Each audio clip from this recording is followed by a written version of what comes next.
ಓಂ ನಮಃ ಶಿವಾಯ. ಸ್ವಾಮಿ ಕೊರಗಜ್ಜು. ನನ್ನೆಲ್ಲ ಪ್ರೀತಿ ವೀಕ್ಷಕರಿಗೆ ಶಿವಾಮ್ ಕನ್ನಡ ಆಧ್ಯಾತ್ಮಿಕ ಚಾನಲ್ಗೆ ಸ್ವಾಗತ. ಗಜಕೇಸರಿ ಯೋಗದಿಂದ ಈ 3 ರಾಶಿಯವರ ಲೈಫಲ್ಲಿ ಯಶಸ್ಸು ಬರುವುದು ಖಂಡಿತ. ಯಾವ ರಾಶಿ ಅಂತ ಹೇಳ್ತಾನೆ ಅದಕ್ಕಿಂತ ಮುಂಚೆ ಏನು ಮಾಡಬೇಕು, ನನ್ನ ಚಾನಲ್ ನೋಡೋದು ಮಾತ್ರ ಅಲ್ಲ, ದಯವಿಟ್ಟು ಸಬ್ಸ್ಕ್ರೈಬ್ ಮಾಡೋದನ್ನು ಮರಿಬೇಡಿ. ಸಬ್ಸ್ಕ್ರಿಪ್ಷನ್ಸ್ ಫ್ರೀ ಆಗಿರುತ್ತೆ, ಆದಷ್ಟು ಲೈಕ್ ಮಾಡಿ, ಆದಷ್ಟು ಶೇರ್ ಮಾಡಿ. ಹಾಗೆ ನಿಮ್ಮ ಏನೇ ವೈಯಕ್ತಿಕ ಸಮಸ್ಯೆ ಇದ್ದು ಮುಕ್ತವಾಗಿ ಕಮೆಂಟ್ ಬಾಕ್ಸಲ್ಲಿ ಕಮೆಂಟ್ ಹಾಕಿ ರಾಶಿ ನಕ್ಷತ್ರವನ್ನು ತಿಳಿಸಿ. ಒಂದು ವೇಳೆ ರಾಶಿ ನಕ್ಷತ್ರ ಗೊತ್ತಿಲ್ಲ ಅಂದರೆ ಪರವಾಗಿಲ್ಲ, ಡೇಟ್ ಆಫ್ ಬರ್ತನ್ನು ನಮೂದಿಸಿ. ಖಂಡಿತವಾಗ್ಲೂ ರಾಶಿ ನಕ್ಷತ್ರವನ್ನು ನಾನು ತಿಳಿದು ಅದಕ್ಕೆ ತಕ್ಕ ಸೂಕ್ತ ಸುಲಭ ಪರಿಹಾರವನ್ನು ನಾನು ಅಲ್ಲೇ ಸೂಚಿಸ್ತೇನೆ. ಯಾವತ್ತೂ ಹೇಳ್ತೇನೆ, ಬರೀ ರಾಶಿ ನಕ್ಷತ್ರ ಅಥವಾ ಡೇಟ್ ಆಫ್ ಬರ್ತನ್ನು ಬರೆದು ಕಳಿಸಿದ್ರೆ ಖಂಡಿತವಾಗ್ಲೂ ಉತ್ತರಿಸೋಕ್ಕಾಗಲ್ಲ. ನಿಮ್ಮ ಸಮಸ್ಯೆ ಏನು ಅಂತ ಬರೆದು ಕಳಿಸಿ, ಖಂಡಿತವಾಗ್ಲೂ ಉತ್ತರಿಸ್ತವನೆ. ಹಾಗೆಯೇ ಸಬ್ಸ್ಕ್ರೈಬ್ ಅಂತ ಒತ್ತುವಾಗ ಸೈಡಲ್ಲಿ ಬೆಲ್ ಐಕಾನ್ ಇರುತ್ತೆ, ಅದನ್ನು ಪ್ರೆಸ್ ಮಾಡ್ತಾರೆ. ಆಲ್ ಅಂತ ಬರುತ್ತೆ, ಅದನ್ನು ಪ್ರೆಸ್ ಮಾಡೋದನ್ನು ಮರಿಬೇಡಿ. ಹಾಗೆಯೇ ನಾನು ನಿಮ್ಮ ಜೊತೆ ಯಾವತ್ತೂ ಇರ್ತೇನೆ. ಆಧ್ಯಾತ್ಮಿಕಕ್ಕೆ ಜ್ಯೋತಿಷಕ್ಕೆ ಸಂಬಂಧಪಟ್ಟ ಏನೇ ಪ್ರಶ್ನೆ ಇದ್ದರೂ ಕೂಡ ಮುಕ್ತವಾಗಿ ಕೇಳಬಹುದು.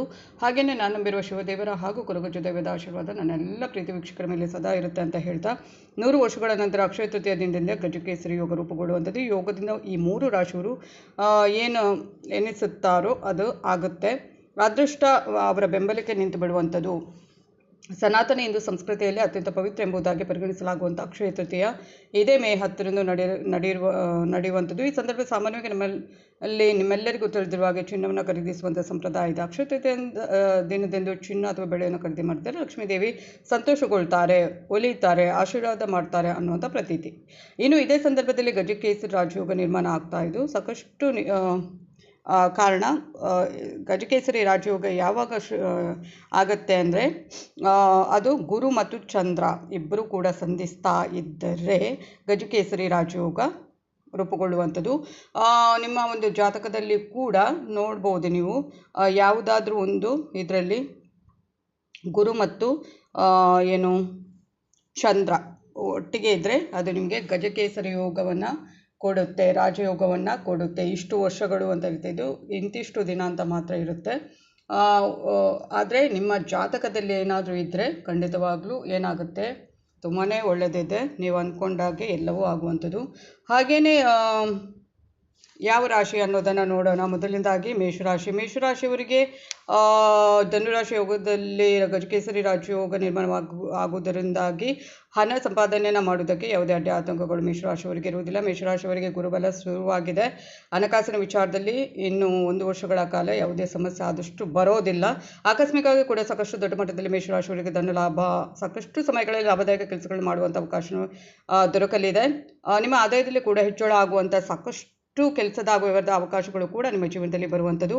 ಹಾಗೆಯೇ ಈ ಸಂದರ್ಭದಲ್ಲಿ ಏನಾಗುತ್ತೆ, ತುಂಬಾ ನಿಮ್ಮ ಒಂದು ಮೇಷರಾಶಿಯವರ ಮಾತುಗಾರಿಕೆಯಲ್ಲೂ ಕೂಡ ಸಾಕಷ್ಟು ಸಕಾರಾತ್ಮಕ ಬದಲಾವಣೆಗಳು ಕೂಡ ಕಂಡುಬರುವಂಥದ್ದು.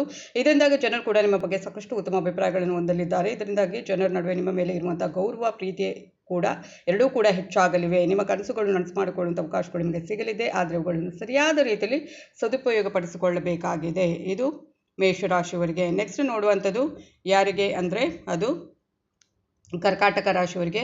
ಕರ್ಕಾಟಕ ರಾಶಿಯವರಿಗೆ ಹೇಗಿದೆ ಅಂದರೆ, ಸಾಕಷ್ಟು ವರ್ಷಗಳಿಂದ ಅರ್ಥಕ್ಕೆ ನಿಂತಿರುವಂಥ ಕರ್ಕಾಟಕ ರಾಶಿಯವರ ಪ್ರತಿಯೊಂದು ಕೆಲಸಗಳು ಕೂಡ ಸಂಪೂರ್ಣ ಯಶಸ್ವಿಯಾಗಲಿದೆ.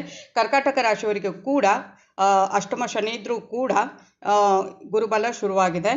ಸಾಕಷ್ಟು ಸಮಯಗಳಿಂದ ಮಾಡಬೇಕು ಅಥವಾ ಪ್ರಾರಂಭ ಮಾಡಬೇಕಾಗಿರುವ ಉದ್ಯೋಗ ಅಥವಾ ವ್ಯಾಪಾರಗಳನ್ನು ಕೂಡ ನೀವು ಈ ಸಂದರ್ಭದಲ್ಲಿ ಪ್ರಾರಂಭ ಮಾಡುವಂಥ ಅವಕಾಶವನ್ನು ಪಡೆದುಕೊಳ್ಳಲಿದ್ದೀರಿ. ನೀವು ಈ ಸಮಯದಲ್ಲಿ ತೆಗೆದುಕೊಳ್ಳುವಂಥ ಕೆಲವೊಂದು ಪ್ರಮುಖ ನಿರ್ಧಾರಗಳು ನಿಮ್ಮ ಆರ್ಥಿಕ ಪರಿಸ್ಥಿತಿ ಏನಿರುತ್ತೆ ಅದನ್ನು ಸಂಪೂರ್ಣವಾಗಿ ಸುಧಾರಿಸಲಿದೆ. ಇದು ನಿಮ್ಮ ಜೀವನದ ಅತ್ಯಂತ ಪ್ರಮುಖ ನಿರ್ಧಾರವಾಗಿರಲಿದೆ ಅನ್ನೋದನ್ನು ಯೋಚಿಸಿ ನಿರ್ಧಾರ ತೆಗೆದುಕೊಳ್ಳಿ. ಮನೆಯಲ್ಲಿ ಸಾಕಷ್ಟು ಸಲಹೆಗಳ ನಂತರ ನಡೆಯುವಂಥ ಧಾರ್ಮಿಕ ಕೆಲಸಗಳಲ್ಲಿ ತುಂಬಾ ಯಶಸ್ವಿಯಾಗುವಂಥದ್ದು ಮತ್ತು ವಿದೇಶವನ್ನು ಸುತ್ತಾಡಬೇಕು ಅನ್ನುವಂಥ ನೀವು ಏನಾದರೂ ಕನಸು ಇದ್ದರೆ ಅದು ಈ ಸಮಯದಲ್ಲಿ ಈಡೇರಿಸುವ ಸಾಧ್ಯತೆ ದಟ್ಟವಾಗಿದೆ. ವಿಶೇಷವಾಗಿ ವಿದ್ಯಾರ್ಥಿಗಳ ಜೀವನದಲ್ಲಿ ಇದು ಲಾಭದಾಯಕ ದಿನವಾಗಲಿದೆ. ಸ್ಪರ್ಧಾತ್ಮಕ ಪರೀಕ್ಷೆಗಳಿಗೆ ತಯಾರಿ ನಡೆಸಿಕೊಳ್ತಾ ಇರುವ ವಿದ್ಯಾರ್ಥಿಗಳಿಗೆ ಆ ವಿದೇಶದಲ್ಲಿ ಉನ್ನತ ವ್ಯಾಸಂಗವನ್ನು ಮಾಡಬೇಕು ಅನ್ನುವಂಥ ಕನಸನ್ನು ಹೊಂದಿರುವಂಥ ವಿದ್ಯಾರ್ಥಿಗಳ ಶೀಘ್ರದಲ್ಲೇ ಒಂದು ಒಳ್ಳೆಯ ಒಂದು ನ್ಯೂಸನ್ನು ಕೇಳ್ತೀರಿ. ಹಾಗೆಯೇ ನೆಕ್ಸ್ಟ್ ನೋಡುವಂಥದ್ದು ಸಿಂಹರಾಶಿ. ಸಿಂಹರಾಶಿಗೆ ನೋಡೋದಾದರೆ ಇದರಿಂದ ಏನಾಗುತ್ತೆ ಅಂತ ನೋಡೋದಾದರೆ, ಈ ಒಂದು ರಾಜಯೋಗದಿಂದ ಸಿಂಹರಾಶಿಯವರಿಗೆ ವಿಶೇಷವಾಗಿ ವ್ಯಾಪಾರ ಹಾಗೂ ಉದ್ಯೋಗ ಕ್ಷೇತ್ರ ಸಾಕಷ್ಟು ಲಾಭಗಳನ್ನು ಪಡೆದುಕೊಳ್ಳುವಂಥ ಅವಕಾಶ, ಜೀವನದಲ್ಲಿ ಕೂಡ ಉತ್ತಮ ಹಂತವನ್ನು ತಲುಪುವುದಕ್ಕೆ ಸಿಂಹರಾಶಿಯವರಿಗೆ ಸಾಧ್ಯ ಆಗಲಿದೆ. ಸಿಂಹರಾಶಿಯವರಿಗೆ ಸಾಕಷ್ಟು ಅವಕಾಶಗಳು ಹುಡುಕಿಕೊಂಡು ಬರಲಿವೆ. ಎಲ್ಲದಕ್ಕಿಂತ ಪ್ರಮುಖವಾಗಿ ಕುಟುಂಬದಿಂದ ಕಾಣೆಯಾಗಿದ್ದ ಸುಖ, ಶಾಂತಿ, ನೆಮ್ಮದಿ ಮತ್ತೆ ಬಂದು ಮರುಕಳಿಸಬಹುದು. ಕೆಲಸ ಇಲ್ಲದೆ ಸಾಕಷ್ಟು ಸಮಯಗಳಿಂದ ಮನೆಯಲ್ಲಿ ಕುಳಿತುಕೊಂಡಿರುವಂಥ ನಿರುದ್ಯೋಗಿಗಳಿಗೆ ಕೆಲಸ ಸಿಗುವಂಥ ಒಂದು ಸಾಧ್ಯತೆ ಹೆಚ್ಚಾಗಿರುತ್ತೆ. ಹಾಗೆಯೇ ಇದೆಲ್ಲ ಇದನ್ನು ಇದರಿಂದ ಅಂದರೆ ಗಜಕೇಸರಿ ಯೋಗದಿಂದ ಈ 3 ರಾಶಿಗಳಿಗೆ ತುಂಬಾ ಒಳ್ಳೆಯದು ಇದೆ ಅಂತಲೇ ಹೇಳಬಹುದು. ಇದು ಇವತ್ತಿನ ವಿಡಿಯೋ ಆಗಿರುತ್ತೆ. ಮುಂದಿನ ವಿಡಿಯೋದಲ್ಲಿ ಮತ್ತೆ ಭೇಟಿ ಆಗ್ತೇನೆ. ಅಲ್ಲಿವರೆಗೆ ನನ್ನೆಲ್ಲ ಪ್ರೀತಿ ವೀಕ್ಷಕರಿಗೆ ಧನ್ಯವಾದಗಳು.